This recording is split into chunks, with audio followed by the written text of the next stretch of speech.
It was a day like any other, except it was 14 hours long and everyone was wearing pastels. I'd been searching for a man for 13 years and I had a feeling my search was about to come to an end. On a dark street corner, I approached a newsie and asked, "Excuse me, kid, ever seen this person?" He'd seen the picture. It was me. I'd shown him my driver's license by mistake. But he didn't let on, played it real cool, this kid. "I seen him, but he was wearing a Girl Scout uniform." Don't crack wise with me, kid, but I do love those tag-alongs. "Kid, put an egg in your shoe and beat it." "Oh, mister, I was having fun." And the kid scrammed, yelling the headlines as he went down the empty streets. That was when she walked up, a sultry blonde, the kind of a dame you see on a matchbook cover selling fire extinguishers. Yeah, I don't know what that one means either, but you get the idea. Hot. She said with the slightest southern accent, "Mister, are you a detective?" Okay, it was more than slight, but maybe she didn't need to talk so much. "Why, yes, I am. Name's blank." "Well, you can fill me in later." I was trying to determine which way that pun was cracking. When doing my best bogey, I asked, "What can I do you for, ma'am?" "I think I'm being followed." Now, I'm a trained detective, and I'm constantly aware of my surroundings. The street was a ghost town.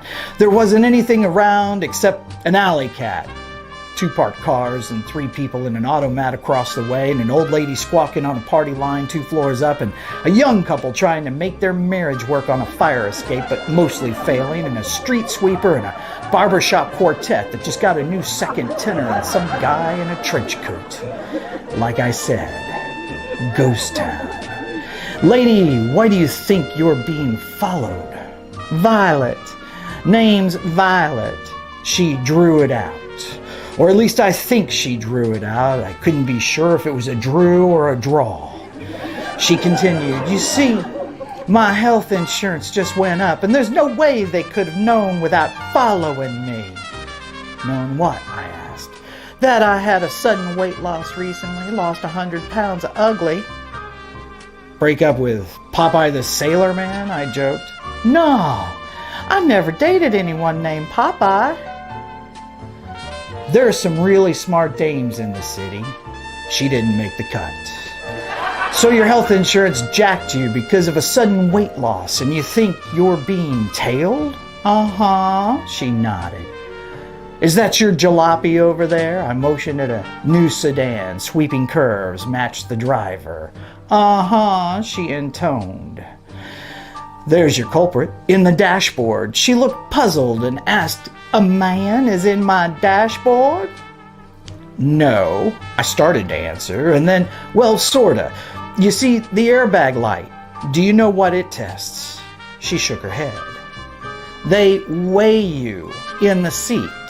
The car company wanted to make some extra scratch, so they've been selling your weight to your health insurance company." "You mean my car sells my data? Well, how do I make them stop?" "Find an agent, an authorized agent, and opt out. Simple procedure." She said she'd do it straight away. Yeah, Violet's taking her neighborhood back for the good guys. Then she said, "Lipo." "What?" I asked. "Lipo, it's how I lost all that weight. I was tired of being called Muffin." "That's swell, Cupcake, but if you'll excuse me, I have a trail to follow. Wouldn't you rather like to ride home with me?"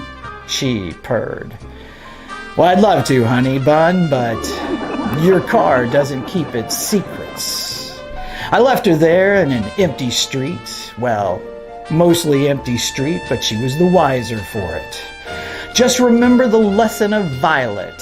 In a network where they buy and sell your secrets with cryptocurrency, it's good to have a friend who values your rights. I'm blank.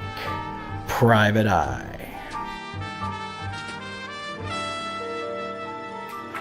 All right.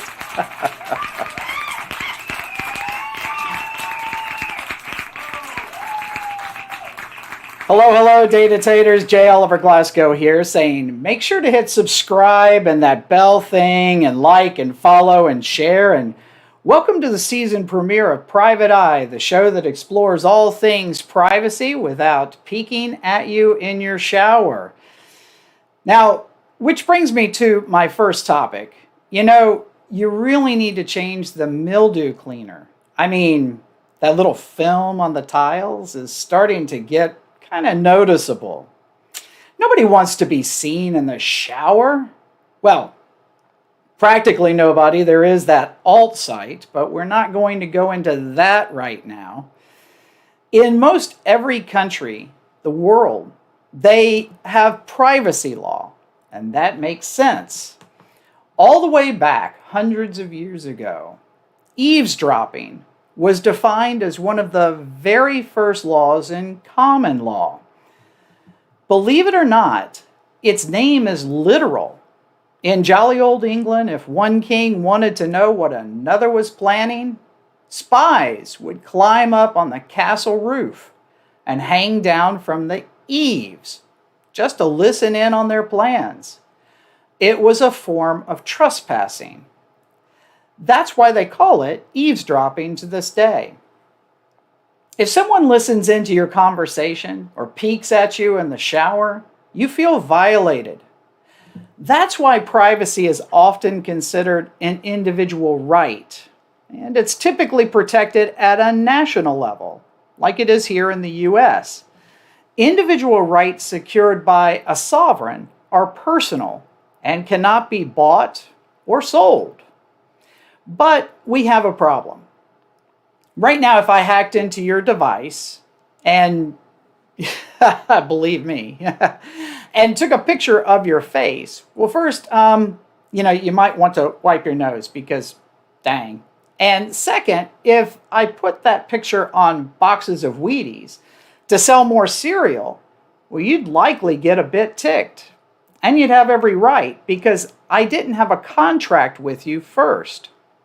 That's called misappropriation. And, if you don't wipe your nose, maybe even defamation of character, you would sue and you'd likely win because you own the rights to your image. That's not privacy, is it? That's really publicity law. Working with businesses to sell your likeness or other data is what is known as contract law. Contractual rights are secured more at the local level, like it is here in the US at the state level. And unlike individual rights, they can be bought and sold. When we comb apart privacy law from publicity law, there's a phase space of opportunity in between. That's what this show is all about. We'll highlight best practices from businesses that know how to do it right. And to prove it, well, tonight we're going into that strange new world called the Internet of Things, or I.o.T. Do you have a thing in your life that talks to another thing? Well, that's what we mean. And if you're dumb enough to put your own ID in front of one of those things, well, you can figure that part out for yourself. During our show, if you have questions or comments or even rude remarks, type them below or email us. The address is pi@privacy.coop. We'll get to as many as we can. To help us comb apart privacy from publicity in I.o.T, we have a great show for you tonight. Stars, stunts, and stupefying questions from your host. Hey, that's me. And if you watch all the way through, I'll have a special discount code for a lifetime membership in the Privacy Co-op Promise. It's great. So, don't touch that dial. And I'm smiling because I know half of you don't even know what that means.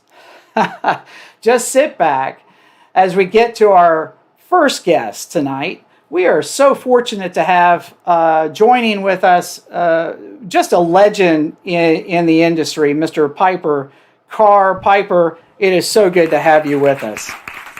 Thanks, Jay. Thanks for having us tonight. Man, it is so good to have you here. Listen, there's a French philosopher, Bernard Pivot, that had the famous 10 questions that he would always ask every single person he interviewed. And well, at the Privacy Co-op, we don't have the budget for all 10, so we've got a modified and heavily redacted version. It's 4.5 questions. That's all we could afford. So I'm just going to hit them real quick. Star Trek or Star Wars? It's really a difficult toss-up because Captain Kirk is such a legend. But to celebrate Joseph Campbell's power of myth, I'm going to have to go with Star Wars because, we all want to feel the Force and That's a great answer. With a connected universe. Awesome. What is your favorite number? 00. 00. That's a good one. I like that. What profession other than yours would you like to attempt? I got a degree in music, so rather than being a consultant, I'd like to be any type of professional musician, to quote John Cusack in High Fidelity. That's good. Wow, that's something else that connects you and me right there. That's fantastic. What is your favorite flavor? Vanilla. I'm a management consultant, so I want to keep it as bland as possible. Some people really, it's the number one flavor in the world.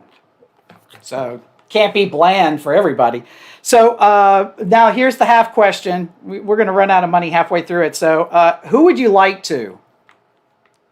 Who would I like to? Yeah. Why? That's just the end of the question. We can't ask the rest of it till the second guest. Oh, geez. I think it'd have to be the entire band, U2. Fantastic. Oh, that's awesome. Okay, so listen, folks that are tuning in right now, Oxford Computer Group, Intel, AT&T, wow, some heavy hitters that Piper you've been with. But the part that really gets interesting when I look through all the things that you've done, kinetic robotics, right? Integrated advertising, AR and VR before they were cool, facial recognition, working with Citizen, where you're bringing all of that together into design and business strategy. You were bought out by Ernst & Young. That's incredible. And, wow, now you're heading up Dojo, right, with your partners. Yeah. It's a pretty exciting new transition. After our whole team kind of grew up, kind of talking about data and privacy and security, helping develop a lot in the internet. We supported Bill Gates while he was running his own private media firm and learning how to digitize media and bring that to the world. And then our team spent many years in telecommunications, thinking about all the different ways network could be used to connect not just mobile phones, but every type of device. And then my team helped, after the acquisition by Ernst & Young, bring innovation to all forms of management consulting. And we won a range of awards for that approach. And here at Dojo, we're looking at taking it the step further by helping growth strategies into the next era. Wow, it's just tremendous. There's very few people that are as positioned as well as you are on some of the topics we're talking about tonight. We're really fortunate to have you and our next guest as well. But where is I.o.T taking us? Well, thanks for asking, Jay. I mean, I think as we talk about data and privacy, we're moving into a space where literally everything's connected to everything else. It was phenomenal that, as we were talking about earlier, that the internet age allowed us to work on computers the way that we would view media on a television or a radio or on a personal device, and be able to stream and collaborate and do everything in mobile and social that we saw, and then obviously transition that to mobile phones. But when we talk about IoT, folks are just starting to see the tip of the iceberg of being able to use a mobile device or voice commands or other new types of computing behavior to control your car, control your home, control your health, interact with safety, whether it be with elder loved ones or your children. And this is a new type of behavior that not only allows us to use network and data in new ways, but I'm sure, as you guys know at the Privacy Co-op, opens up a conversation around who owns that data and how we keep that data safe for folks. Yeah, that's a really great touch point. It's the actors that are acting upon these devices that's generating the data. Just like you said, you're a musician, so you have a musician singing into a microphone. They've written the song themselves. They go into the studio and record it. Unless they have a contract in place before that, the studio doesn't own that song. It's the artist that's generating that data, that information, that owns the rights to it, right? Generally speaking. So we're kind of living in that same world right now with all of these devices around, but I don't think people realize, that they have a claim and ownership to the data that's being generated. Well, that's absolutely right. As we were kind of literally inventing ways to digitize media and catalog media in real time, almost like putting the wheels on a car as you're racing it. One of the biggest things to describe to folks who are creating professional photographers and professional videographers and people who wrote music that went into advertising and documentaries and other created works, a copyright is endemic. It's just, your right to work you create. Well, we didn't used to create a bunch of data before. Now we throw off data everywhere we go just by carrying our cell phone around. We throw off likenesses of ourselves when we're captured with video or still images anytime someone takes a picture of us. So with data that we're creating inadvertently, to your point, Jay, we're also creating rights management and ownership of data and those adjacent rights in ways that were never before even a reality. We're creating as much data every 6 months now as we've created in the entirety of human history, and that will start to have a half-life of 3 months, and then maybe even 1 day, where we're creating so much data through using IoT devices or cell phones and a full 5G LTE connected network. We don't even have automated cars yet. And when we network cars completely, we're throwing off terabytes of data per car per month that isn't even available now running over a network or being stored in the cloud. When we think about medical devices, connected watches, a connected house where you're ringing the doorbell and tracking folks delivering items to your house that you might buy over an e-commerce site, or just that are being delivered to you through other means, an Uber Eats or a other food delivery service. We're looking at DoorDash, others. We have a tremendous amount of data being created that isn't even on the radar now, but that will be this year and certainly in the coming years. Well, now, you just listed a lot of different devices, and my experience has been that this has been an evolution where, the early days of the Internet of Things, it was iffy if your doorknob would unlock when you got home, but they're getting better and better. What does our audience need to know about, I guess it's called Industry 4.0, or some people call it IIoT or I.o.T 4.0. What does our audience need to know about that? Well, in addition to everything being connected through an elaborate, a more elaborate network, and all the devices that are coming out that we connect to that network. For example, we had previously talked about just the internet, and then mobile phones running data. And then we just a second ago talked about how that phone and computer is now a watch or a car or a medical device, or all these other things we connect, and the data that's being part of that. The thing that we need to start to think about, in addition to all the data that we're throwing off and who owns it, is what the implications, good or bad, for both computer and enterprises look like. We are creating data that's owned by other folks that we're not even aware of. If we go out to some of the brands and companies that we love the most and get a Amazon Alexa, when we talk into that Alexa, the end user license agreement, we were talking about rights and IP and images earlier, but we sign a EULA, an end user license agreement, to use that new consumer device. When you talk into any of these voice activated tools, they can be listening to you whether you're engaged with them or not, and archiving your voice recognition back into the cloud and using that information to sell you a better product, or maybe even mash that up with other folks who are talking into the cloud. And that can have unintended effects. You might not want to consent to allowing a company to do that, no matter how friendly that brand is or how much you trust them. The same is true as some of these great services that we're out there willingly paying for, 23andMe, Ancestry.com, and the like. These folks are actually testing our core genetics and storing our genetics information individually and collectively in the cloud. When you start to put predictive analytics against all of that data, again, there's unintended consequences. We can find that people from a certain ethnicity or with a certain ethnic or multicultural mashup are more predispositioned to certain health and wellness trends, or they can take information from your family and see if there's genetic implications as to whether or not you might have diabetes or Alzheimer's or the like. Your health insurance records get a hold of that, and that might change your actuarial status, where you pay more or less insurance, and so on and so forth. So these are certainly not just possible. They're in-flight types of questions that we need to confront and have conversations around, for not only data and privacy, but Jay, you and I were talking earlier about ethics.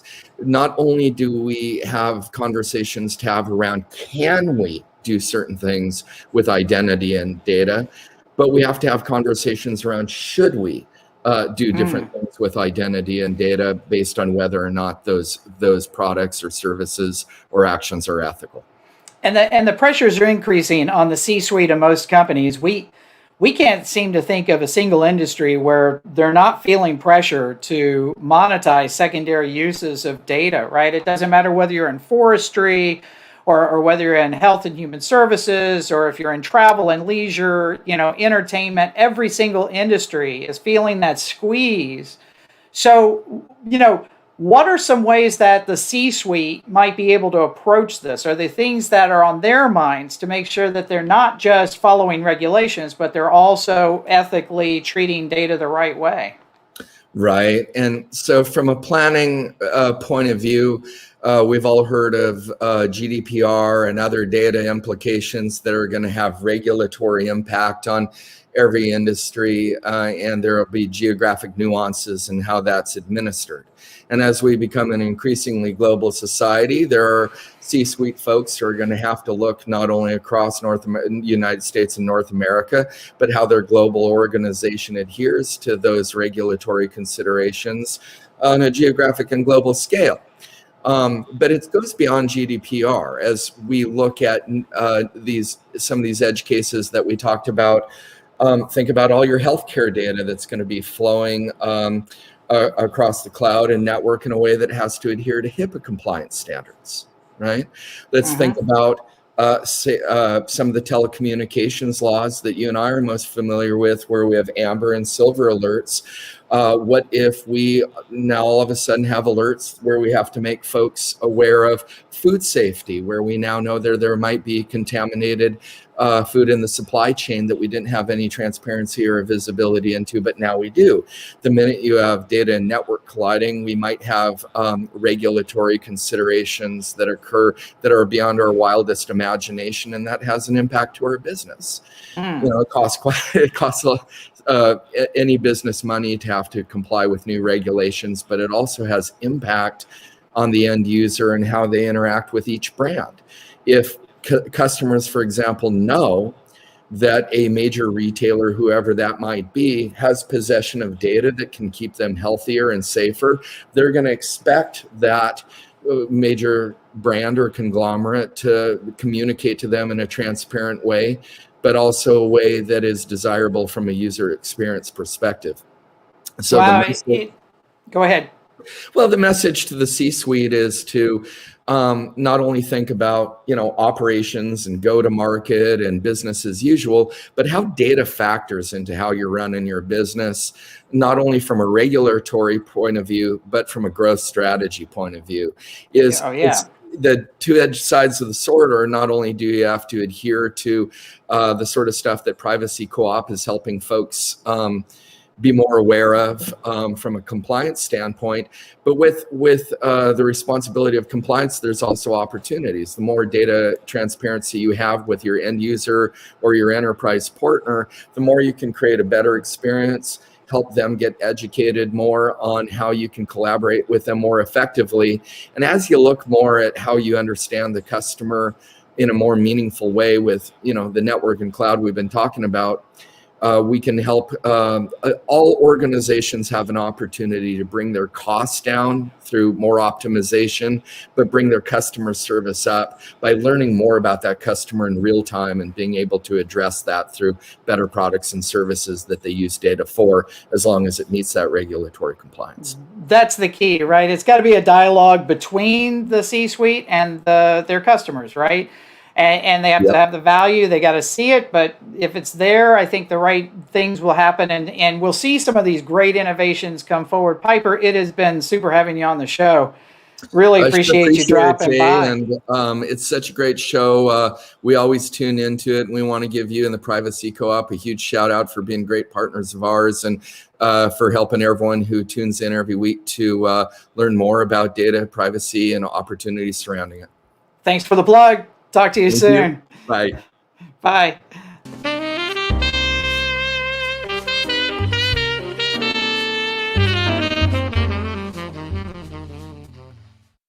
Watch out.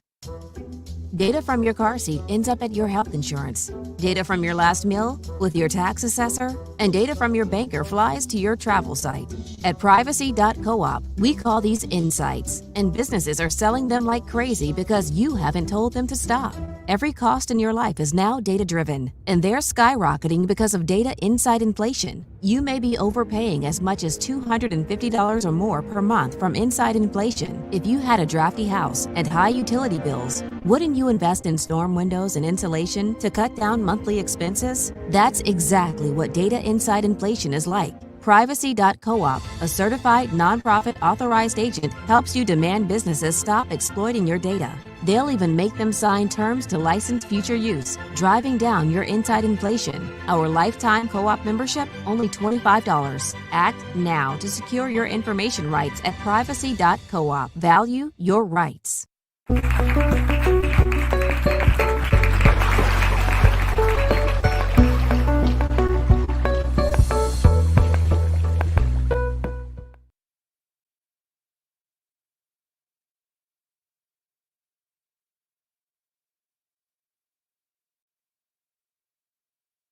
Yeah, I've learned a lot listening. It's fantastic. Brandon, it's nice to meet you. Yeah, you as well.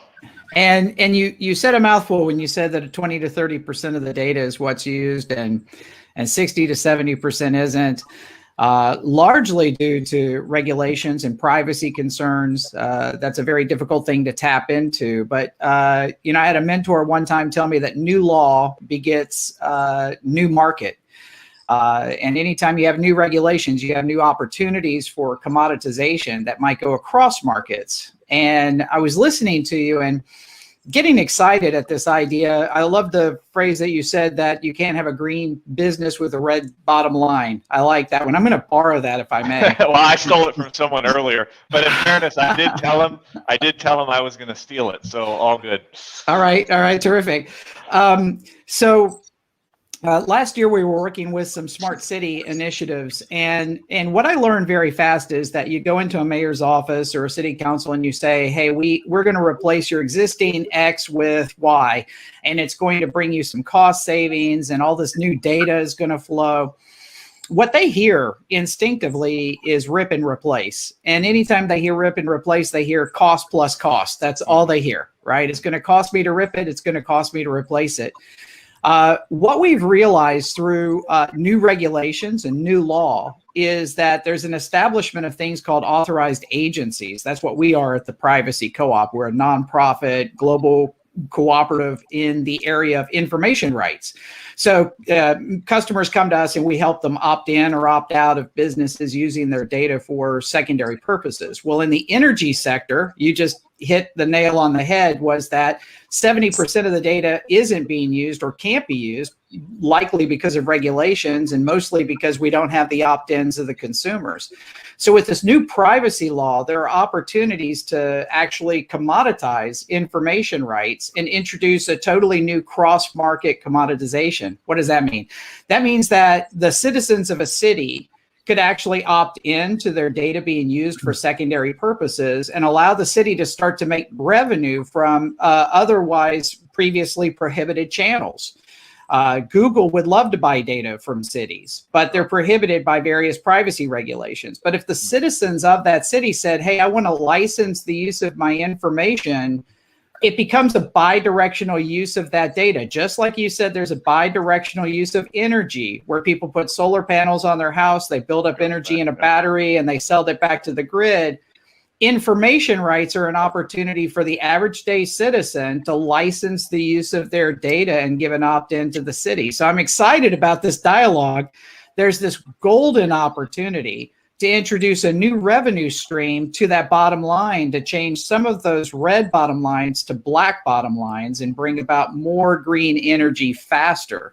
So that's something I would encourage everybody listening to get plugged into. Authorized agents around the world play this role, and it's supported by regulations. CCPA in California established the role of authorized agency here in the States, as well as other regulations. So this is an encouraging dialogue. I really appreciate your time today. And the one-liner, I'm definitely borrowing that. Yeah, no problem. I appreciate what you just shared. It's interesting. I'm not that familiar with that concept.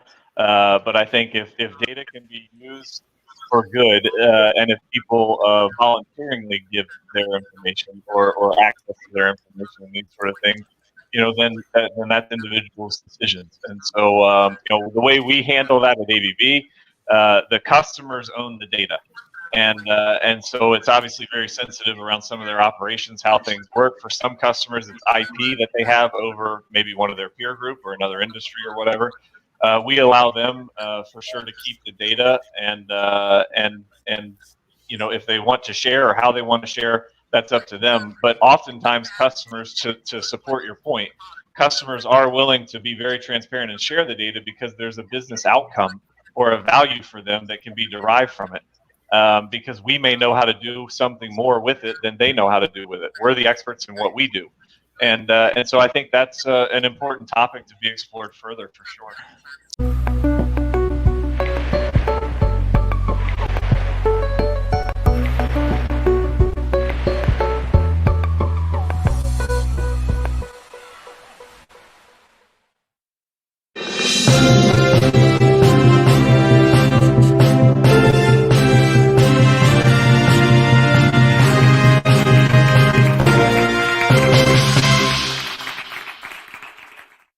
In privacy news, SecurityIntelligence.com is reporting that I.o.T attack activity this year is dramatically surpassing the combined volume of I.o.T activity observed by IBM's Security X-Force last year.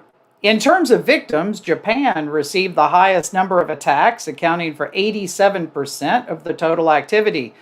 The United States was a distant second, making up nearly 17% of the victims.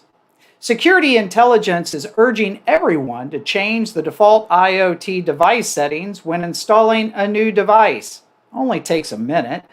Default passwords and settings provide an open door for I.o.T botnet attackers, and a significant percentage of such operations could be stopped by just simply taking a moment to change your password on devices. If there's an option for a multi-factor authentication, use it. Tripti Ray, I just love that name, don't you? Tripti Ray, a mobile device expert at App Inventive, reported on CustomerThink.com that 70% of businesses already have a digital transformation strategy and are either working on it or putting one in place. Such a strategy will help businesses to achieve their goals, which may include overall revenue growth or increased employee productivity. She lauds I.o.T as the simple way they will achieve their goals. From light bulbs to children's toys to connected cars, Ms. Ray sees a never-ending consumer demand for more and more types of connections, which translates into business opportunities, which brings improved monitoring, increased customer satisfaction, new revenue streams, and improves employee productivity. In investing news, Joanna Macris of Investor Place wrote for NASDAQ.com that the I.o.T not only becomes bigger with each new touch point, it also brings people and machines closer. Given this is expected to be a $1.6 trillion market by 2025, investors won't want to miss out. Of course, Ms. Macris points to the big tech giants as having good stock positions, but says that if you only buy one I.o.T stock, you should consider Splunk, whose technology helps customers improve computer network performance and provides insights into security and compliance.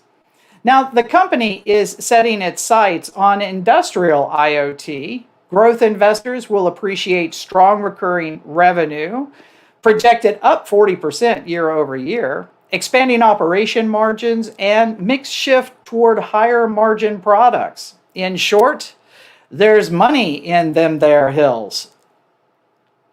In sports, we have some partial scores just in. Detroit, 42. U.S. fencing team up 3. Baltimore up 7. And the Huntsville High School a cappella choir just scored 3 ones in the first round of the state finals. Go Panthers. In weather, tonight's forecast, dark. Continued mostly dark for the rest of the evening, turning to widely scattered light in the morning. Our last story tonight, hey folks, remember to hit that subscribe button and that bell thing and like and follow and share. That's how we pay the bills. And don't forget to watch to the very end, because we have a special thank you for being with us on the season premiere. How about a lifetime membership in the Privacy Co-op? We're sticking around for, I assure you. And that wraps up Private Eye News for this week. We'll be back with our next guest, Don Marty, right after this.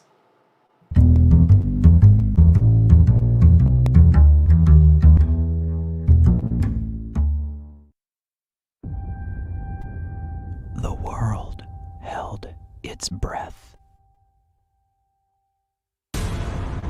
Could Privacy Co-op do it? Could we possibly hope get dividends for information rights? And then it happened. Gold.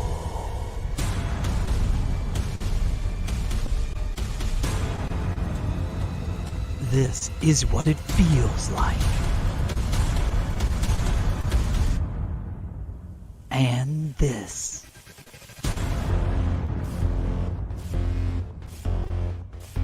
All this. Yep, even that. Privacy Co-op. Value your rights.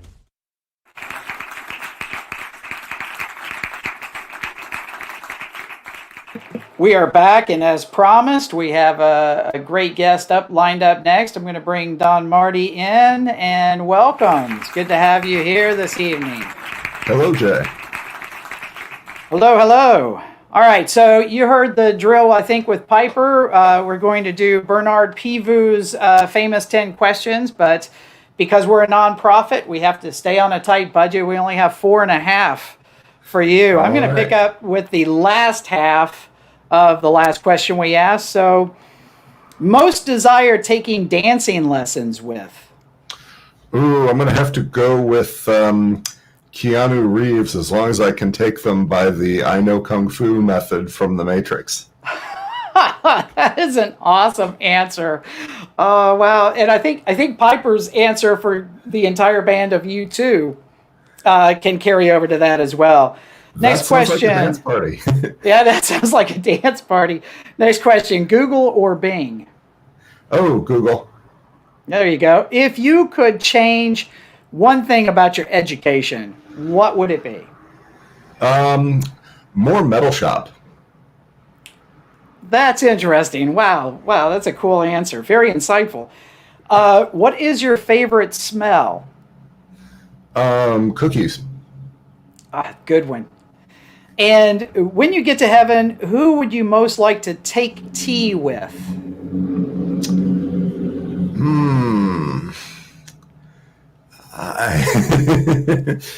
I'm going to have to say my grandfather. Oh, that's a good answer. Good answer. Go for sentimental. That's awesome. So, Don, your resume reads like a who's who for this industry. Scylla DB before NoSQL was even cool. You did work at Mozilla, Mad Props for open source tools and practices. Now with Cafe Media at the heart of what a $1 trillion industry. And not to be outdone by yourself, you also work with Consumer Reports contributing to their tech lab. So, we can't think of a better person to kind of take the second half of this show and talk to us about the topic tonight. So welcome on that. Let me ask you the first question. How big is our world of data collecting getting? I know that there's going to be big estimates of how much data there is in terms of absolute raw volume of data, but it's not all, if it's about people, it's not all data that you're allowed to use. It's kind of like finding a piece of fine art at a garage sale and wanting to be able to sell it, even if you believe that an artwork is original or authentic, nobody's going to buy it from you without the provenance. They're not going to buy it without some kind of a bill of sale or receipts or a commission that went out to that artist to indicate that the painting, the raw information good, is actually associated with terms that say it is what it says it is and that you're allowed to use it. Right. So the proof of ownership that goes into this thing is also now connected, I think, to data, right? It's sounding more and more like that. Yes. We've got all kinds of pre-GDPR marketing systems in which there's been provision made for nice, neat database columns of every piece of information about a person, but there isn't a clean way to keep track of under what terms did you collect this information, what purpose were you allowed to collect it for, who do you have consent to share it with. All of that stuff means that just raw data by itself is more and more, there's more and more overhead to having to use it. Yeah, and the terms that you just mentioned, by the way, I have just recently become aware of this concept of battle of the forms, but lawyers have been aware of this for almost 100 years now. This idea that for the velocity of business, and this was in the run-up to World War II, a resource provider could throw out their terms and conditions just to ship the goods to the factory, but the factory had every right to come back with their terms and conditions, their reciprocal terms and conditions, and work out something between the two of them.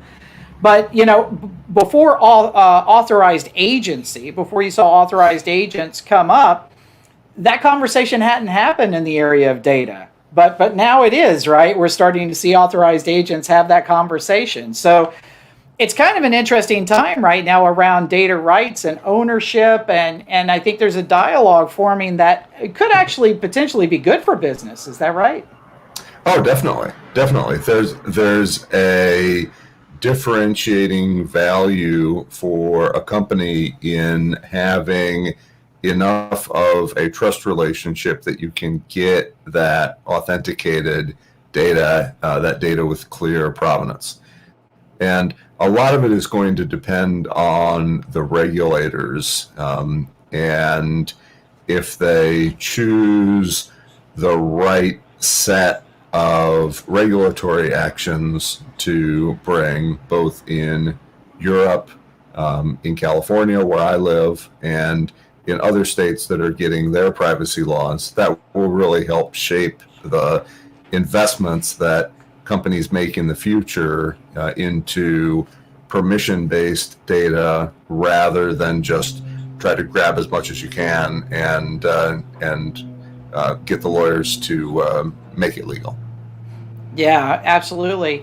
Now, there's some large tech companies at the top. When you talk about grabbing all the data that they can, they've certainly been doing this and maybe have gotten a little bit of a head start on everybody. We hear a lot of people saying it's unfair, or that there might be some sort of issues with trade regulations and monopolies and the like. But you recently posted a blog. And I'll tell you, it's so famous, it's infamous, right? I think I got it looped around from several of my friends. It certainly made the rounds. The blog was called "Your Cohorts Are Just Ethnic Affinity Groups. Change My Mind." Wow, that's a provocative title. For our viewers, kind of dive into maybe some of the tidbits in there. And I think the most important thing is, what are flocks and what are cohorts, and, why should they care?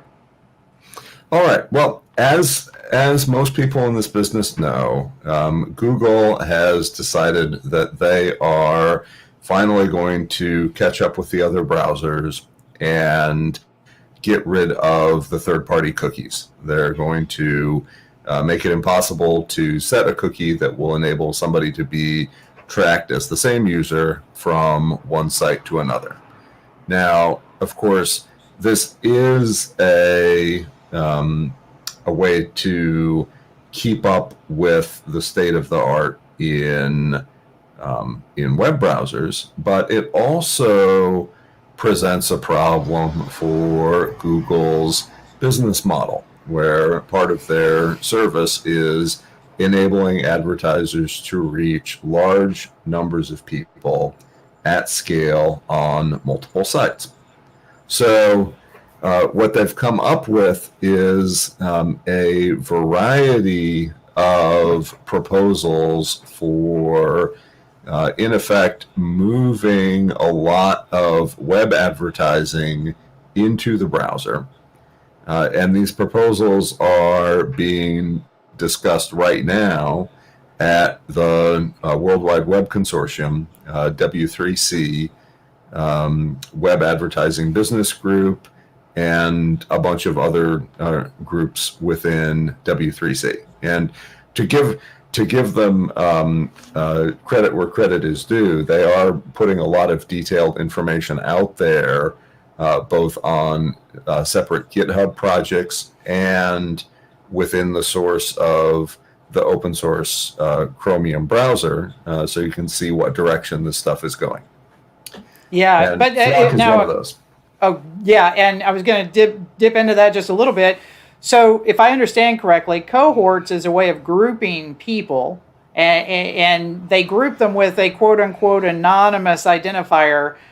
And most of the smaller companies out there would never be able to figure out what your cohort is. But if a company was large enough, say like Facebook, and you had 2 billion users and they were logging into your system and they said, by the way, here's all the cohorts that I belong to, they could probably suss out what every single one of those are. So isn't this giving an unfair advantage to the tech giants and maybe actually putting a stumbling block in front of smaller and middle range companies that might be looked to bring forth some competition in the marketplace?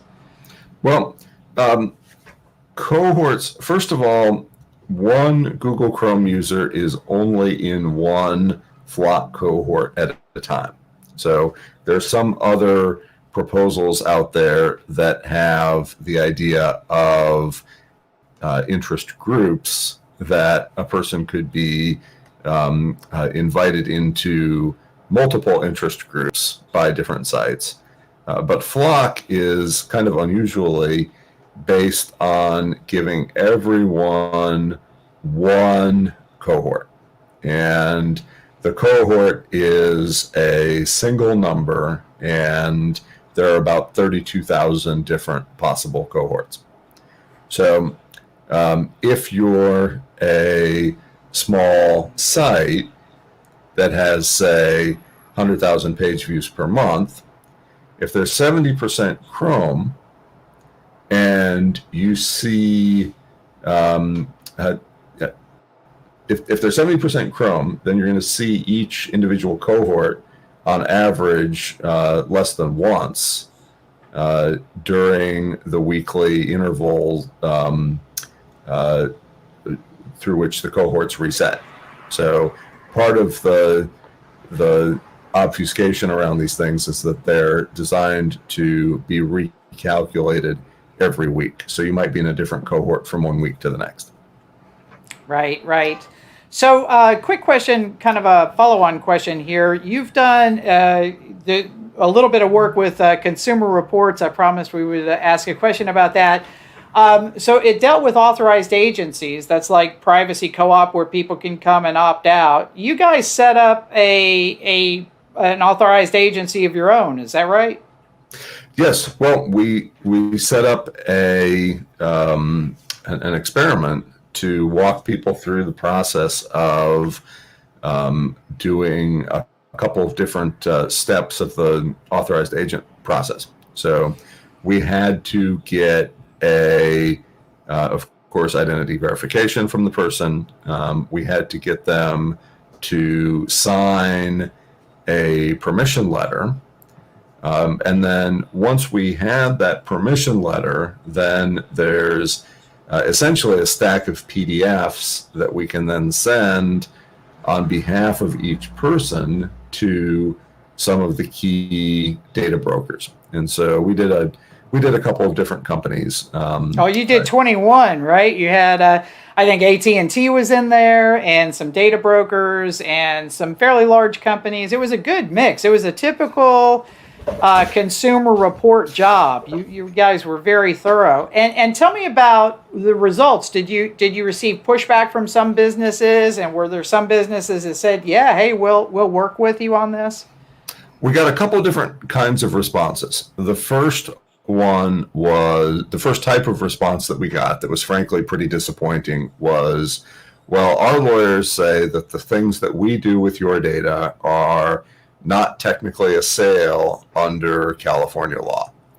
And so right around the time we were doing this study, everybody was getting fired up about the 2020 election. And one of the things that happened in the 2020 election from the California point of view is that the people of California went and voted and clarified that the definition of what you're opting out of with an authorized agent includes those practices. So that was that type of response was a curse you, Red Baron, you've won this time. But it's amazing work. I encourage everybody to go out and look it up. By the way, I think we put it under tinyurl.com/CRAA report, just to make it easy for folks to find it. You can type that in and take a look at it. It was really exciting read. It felt like I was reading a journal entry from my day-to-day life, because you guys were going through exactly what we go through at the Privacy Co-op. Don, it's awesome. It's an incredibly popular type of service. And Don, it's been great having you. I'm short on time, but we'll have you back soon. Thank you so much for joining us this evening. Thank you, Jay. There we go. All right. Get the right controls going there. Oh, wow. That song. That means it's my favorite time in the show. That's right. It's time for Cowboy Caboose. That's the end. All right. If you were counting tonight, we asked 9 of the 10 famous questions, which leaves one left for you, our faithful viewers. Number 10, what'd you think? Let us know at pi@privacy.coop. We look forward to hearing from you. And speaking of hearing from you, we had a couple of questions that came in tonight. So let's take a moment to look at these. Eileen writes, why is privacy important to me? Oh, what a great question. This is a great opportunity for us to transport ourselves into the demo room. Eileen, if you go out to privacy.coop, that's our website, and scroll down, typically people will search for businesses. They can see how well they're doing with their data and what they're doing with it, and maybe opt out, like we were just talking to Don about. But why is privacy important to me? You can ask questions there. Why is it important? That's a good question. So we hit enter. And look at this. The question was posted. We have experts that are waiting for you, Eileen. They'll answer your questions. Now, some of these have been pre-answered. And in this case, we found one here by Ann Wolf. Oh, wow. She's a great privacy expert. Just click read more, and you can read more about it. There it is. Okay, so there's your answer. Take your time, Eileen. It's an awesome resource. Nathaniel wrote in, how can I join a class action lawsuit? Wow.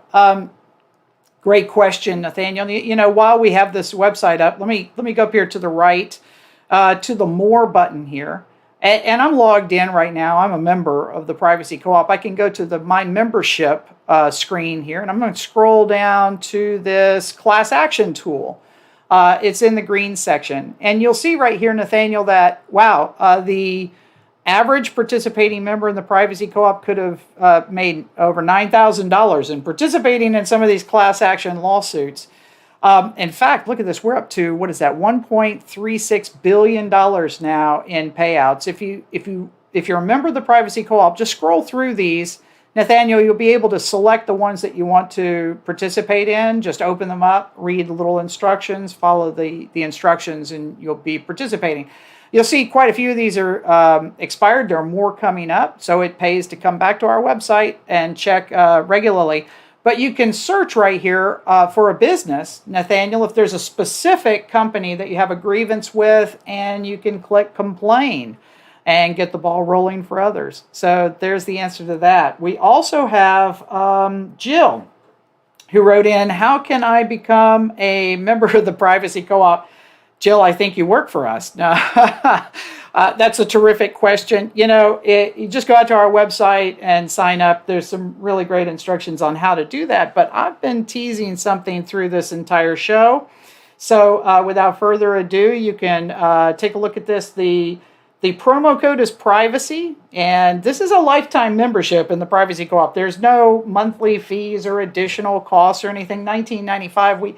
We would make it free if we could, but the law says we have to charge in order for it to be a co-op. You have to buy a share in the co-op, but $19.95, that's not bad. It's a bargain. Go out and take a look at that. Hey, folks, next week, man, have we got a great show on tap.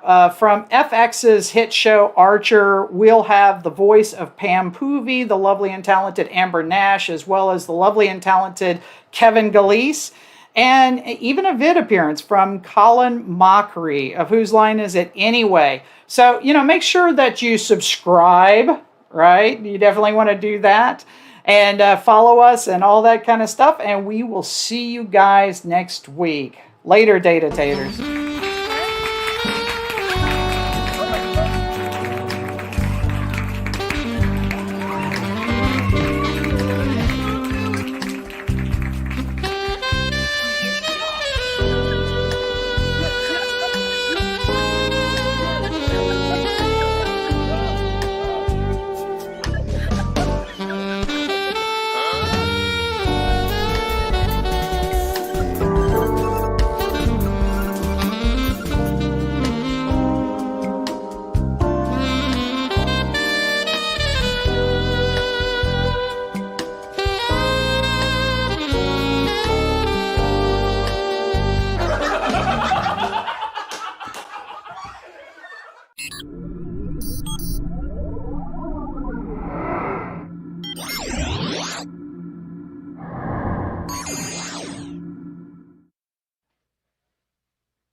You're still here? It's over. Go home.